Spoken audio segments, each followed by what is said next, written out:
Bonjour à tous, bienvenue dans Dimanche en politique, émission en direct consacrée aux élections législatives. Aujourd'hui, cap sur la première circonscription du Loiret. Olivier Carré, député sortant et maire d'Orléans, quitte son siège.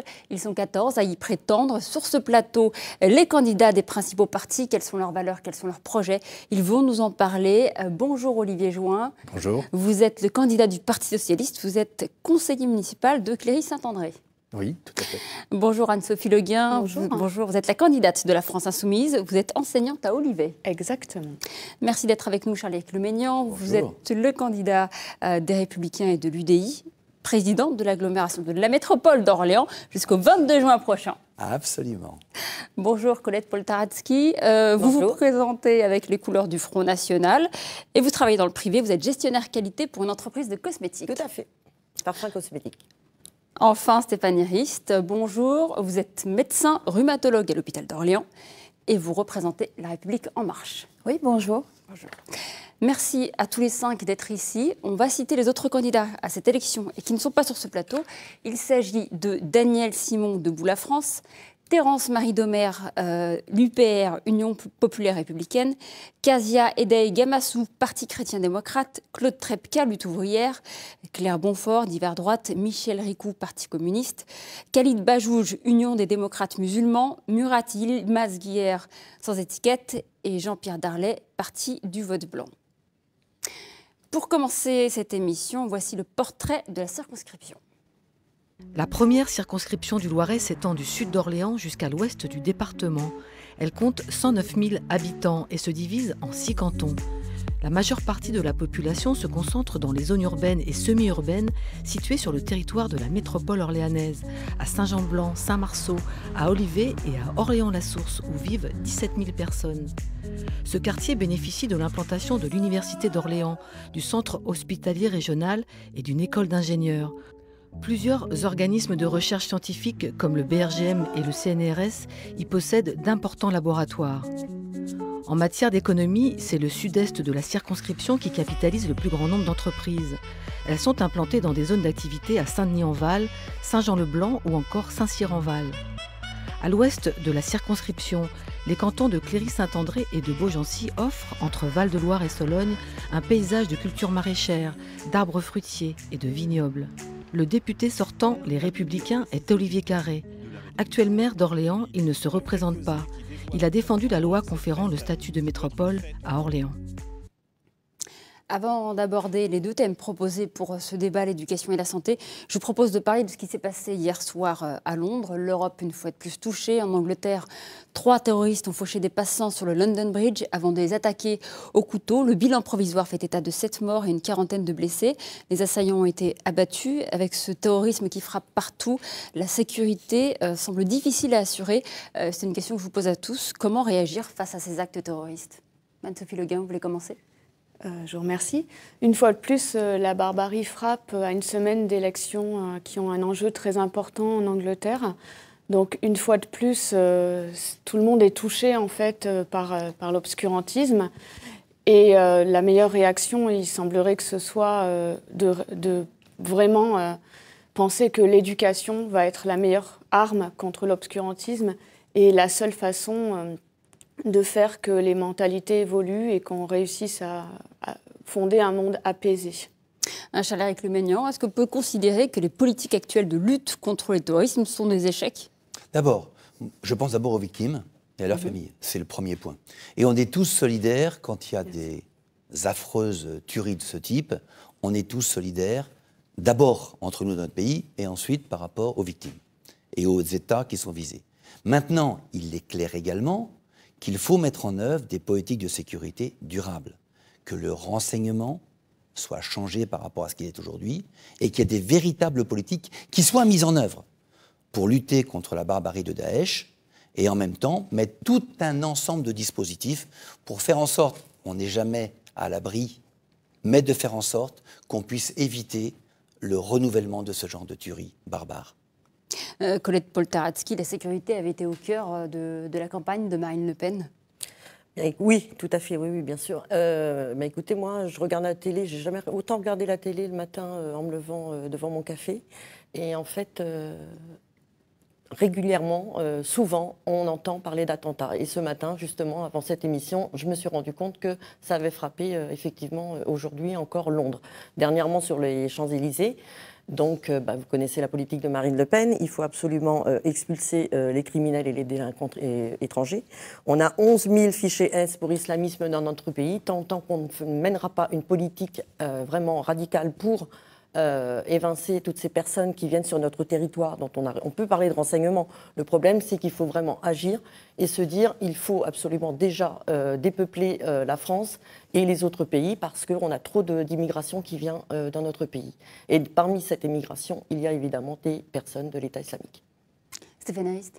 Oui, nous devons être tous derrière notre président et déterminés pour lutter contre le terrorisme. Cette lutte, elle se fait au niveau national, avec un renforcement du budget de la défense, avec une task force près du président pour améliorer notamment la collaboration entre les services de renseignement, mais aussi une attitude européenne et une augmentation des coopérations européennes qui existent déjà, mais qu'il faut renforcer pour lutter contre le terrorisme.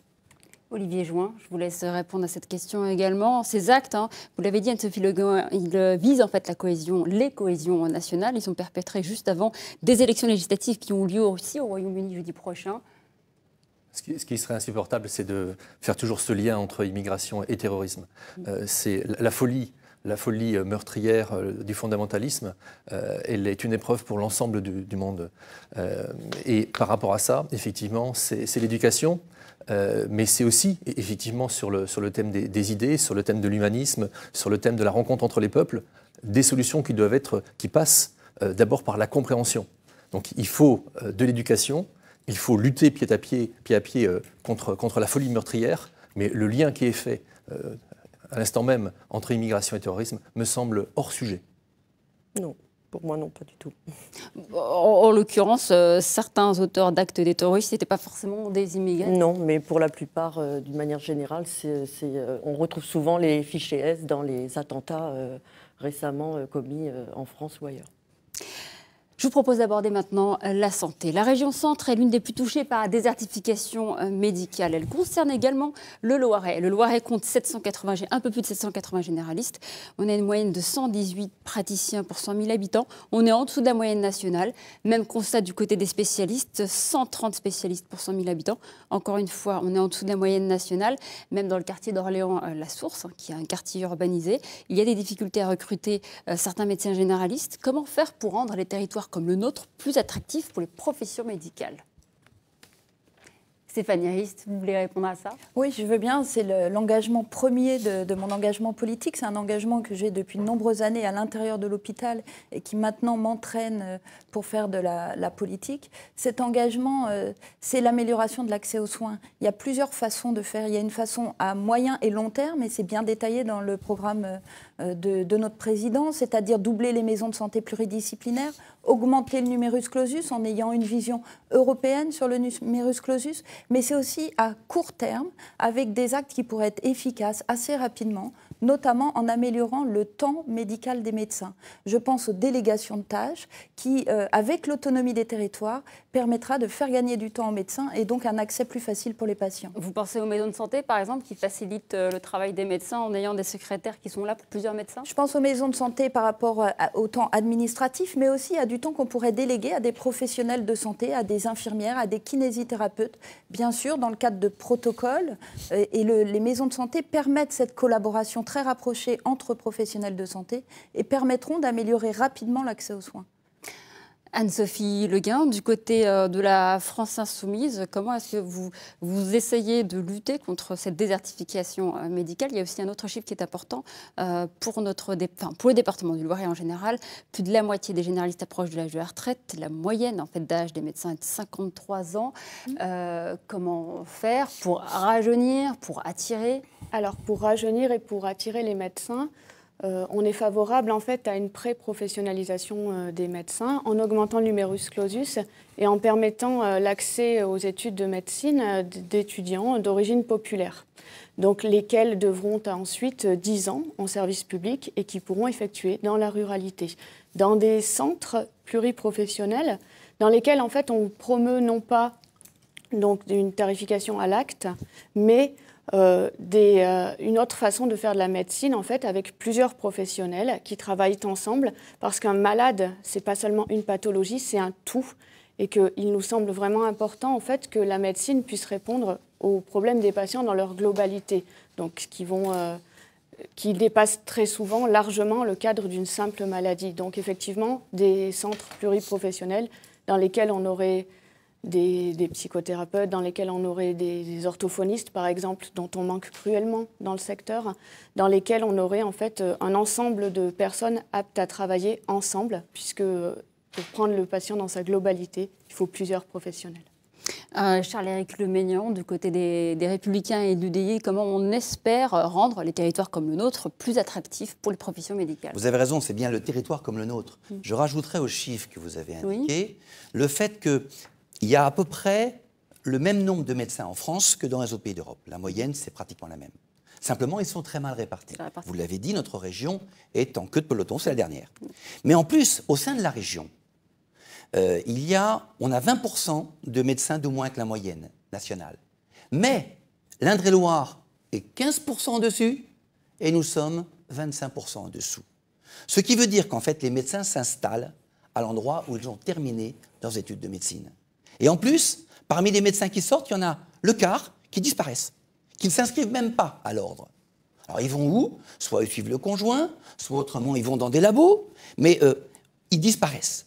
Donc, ce n'est pas forcément le nombre de médecins, c'est leur répartition qui compte. Et dans le territoire, moi, ça fait plusieurs années que j'interroge, je ne suis pas médecin, mais en revanche, j'interroge à la fois les maires qui créent des maisons médicales de santé, des patients qui m'interrogent en disant « j'ai 85 ans, j'ai plus de généraliste, comment je fais ?»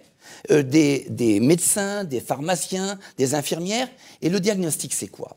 Et je dirais deux choses. D'abord, primo, il n'y a pas de solution miracle. C'est une palette de solutions où il faut être très pragmatique. Je rejoins effectivement les choses. Il faut qu'on redonne du temps médical aux médecins. Il faut qu'on réconcilie la médecine publique et la médecine libérale de ville. Et ça, c'est fondamental, en supprimant par exemple l'obligation du tiers payant. Mais en même temps, il y a un travail à faire avec notre hôpital. On a un hôpital qui est un magnifique outil. Les universités d'Orléans et Tours vont certainement se rapprocher, voire fusionner. Il faut que notre hôpital soit véritablement un équipement universitaire et qu'on accueille à cet hôpital les étudiants qui sont en fin d'études d'internat. C'est la meilleure manière pour qu'ils s'installent véritablement sur notre territoire. Donc, une palette de solutions très pragmatique, adaptée au territoire et qui ne soit pas généraliste uniquement au niveau national. Colette Poltaratsky, qu'est-ce que vous proposez, vous, en termes d'accès aux soins Pour lutter contre les déserts médicaux, on avait l'idée d'instaurer un stage d'internat dans les zones concernées en permettant aux médecins retraités d'exercer avec des déductions de charges. Pour leur permettre et ensuite de développer des maisons de santé, maintenir les hôpitaux de proximité, toujours avoir à proximité parce que les zones rurales sont épargnées à ce niveau-là. Et moi, je vois aussi, dans la commune où j'habite ou même dans les autres circonscriptions, on manque énormément de médecins. Il faut absolument lutter contre cette...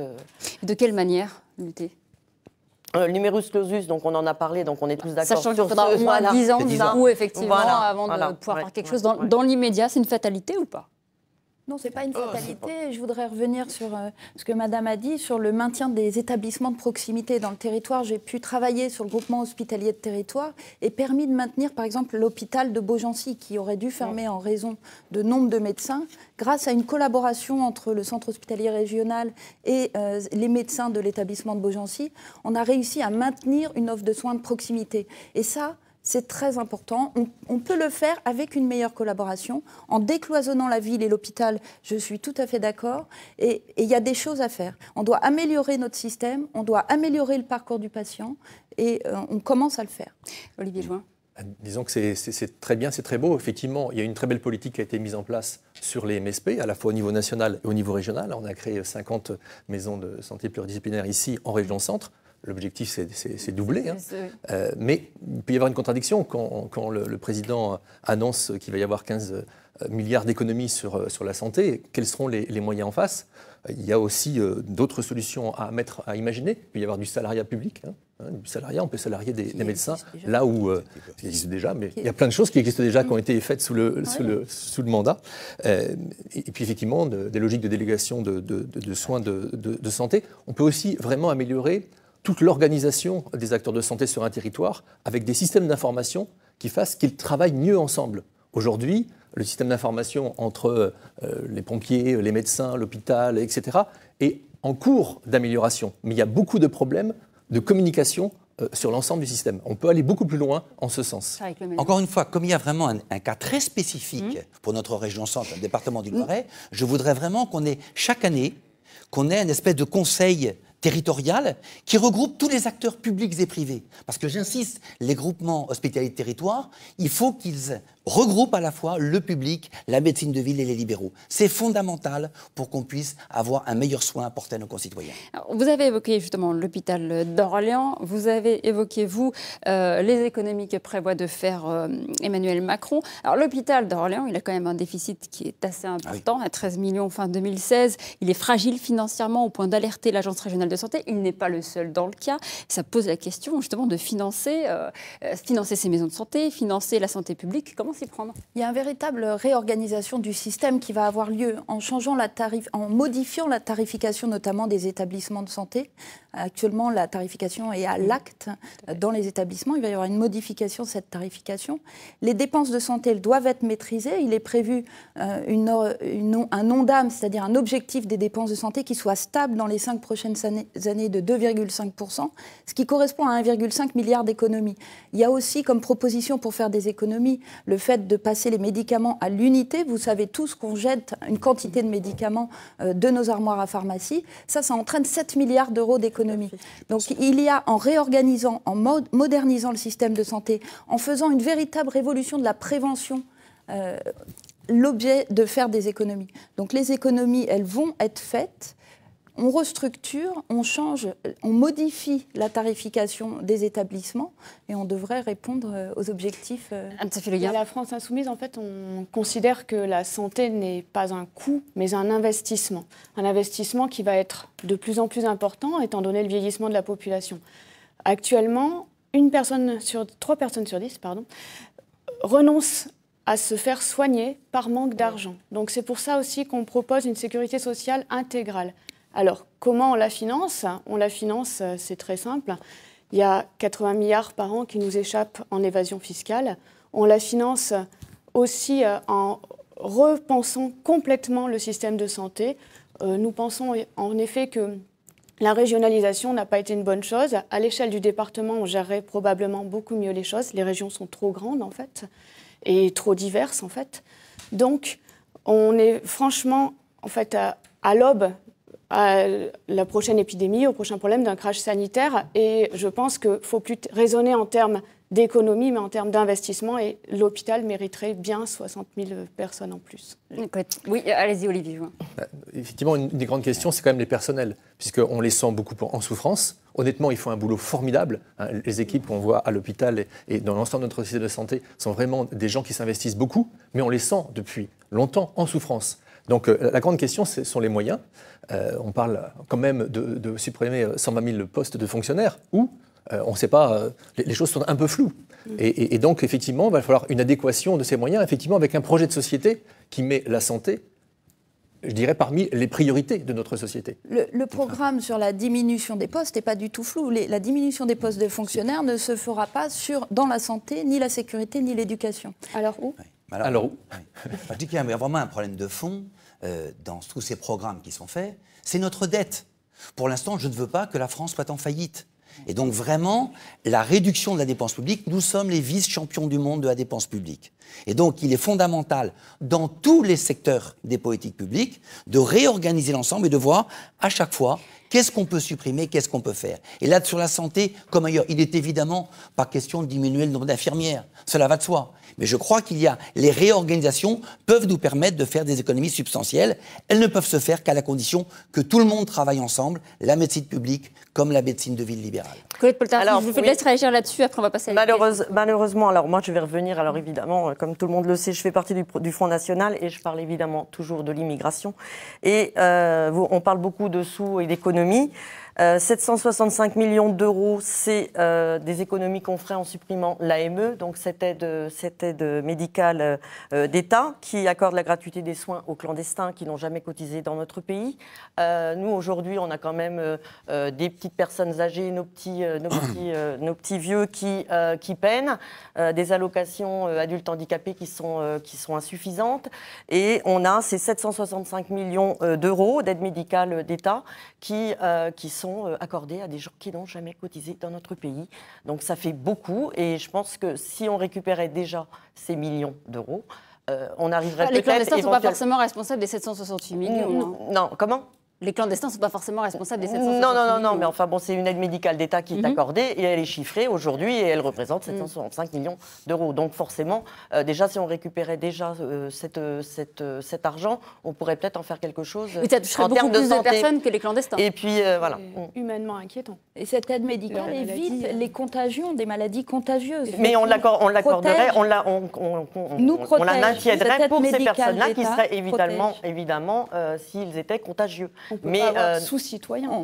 On ne peut pas faire croire des choses citoyens. Alors, le principe d'humanité qui fait qu'on doit aller à leur secours. Alors, vous n'êtes pas d'accord là-dessus. Je vous propose de continuer. S'ils sont vitalement en danger, mais, ou s'ils sont contagieux. Sinon, on n'a pas à accorder autant d'argent.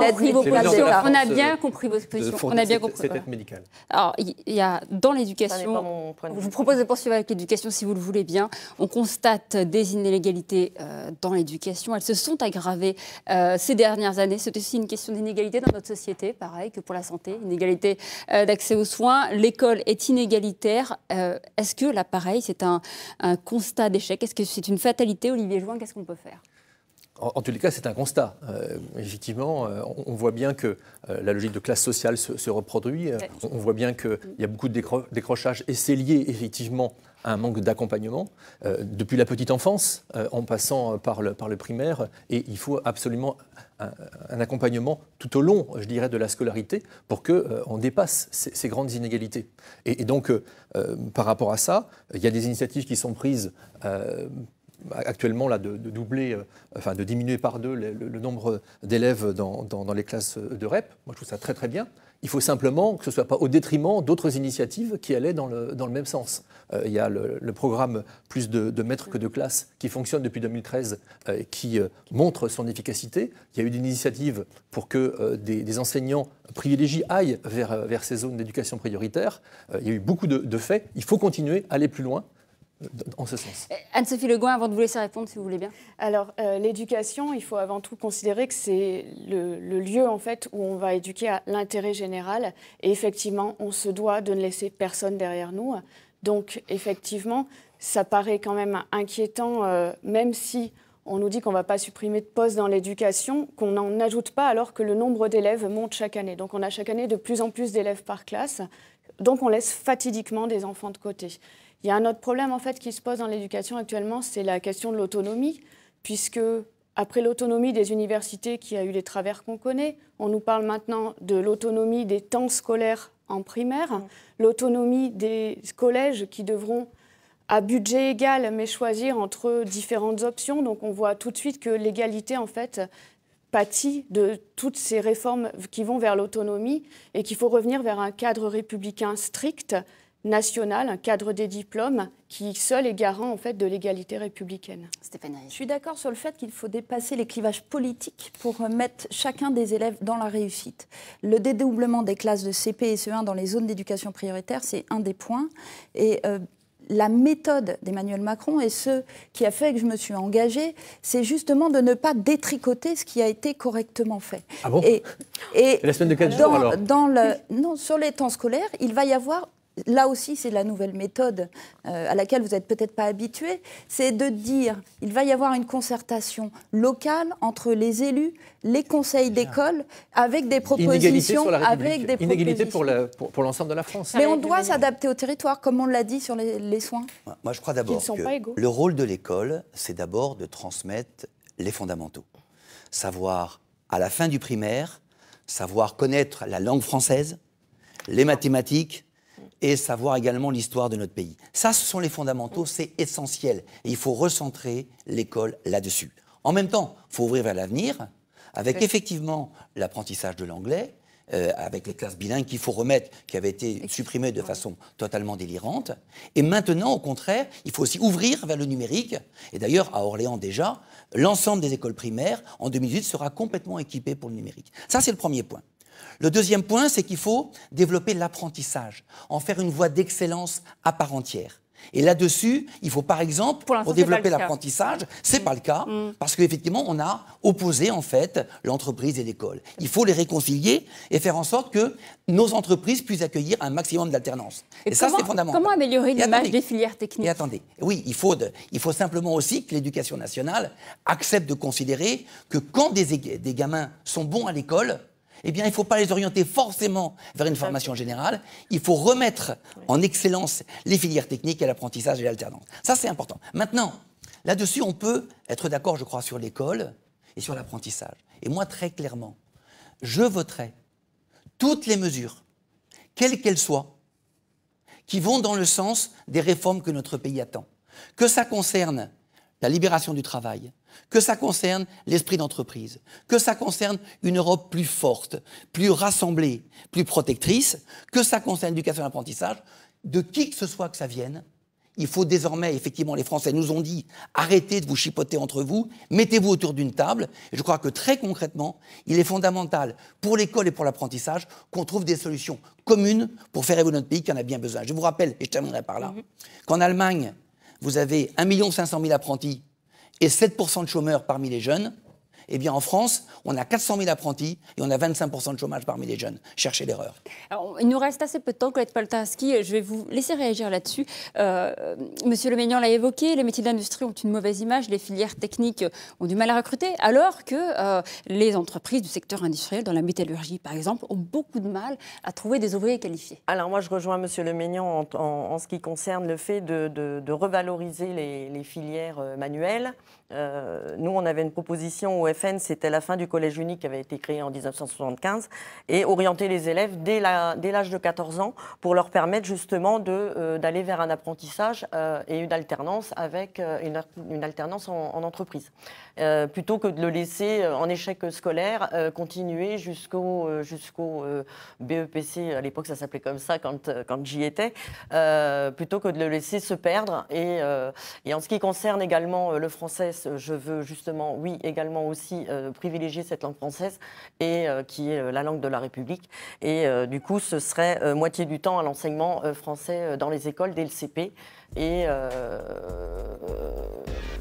alors, par contre, moi, je voulais dire quelque chose. C'est qu'on a quand même des milieux défavorisés. On n'a plus le temps. Non, on n'a plus le temps. Pas grave. Je suis désolée. Je vous remercie tous les 5 d'avoir accepté de participer à ce débat. Merci à vous de nous retrouver chaque dimanche pour l'émission Dimanche Politique pour commenter l'actualité politique de notre région. Dans un instant, Francis Letellier reçoit Marine Le Pen, présidente du Front National. Je vous souhaite un très bon dimanche à tous. Très bon dimanche à vous. Merci. Merci, au revoir.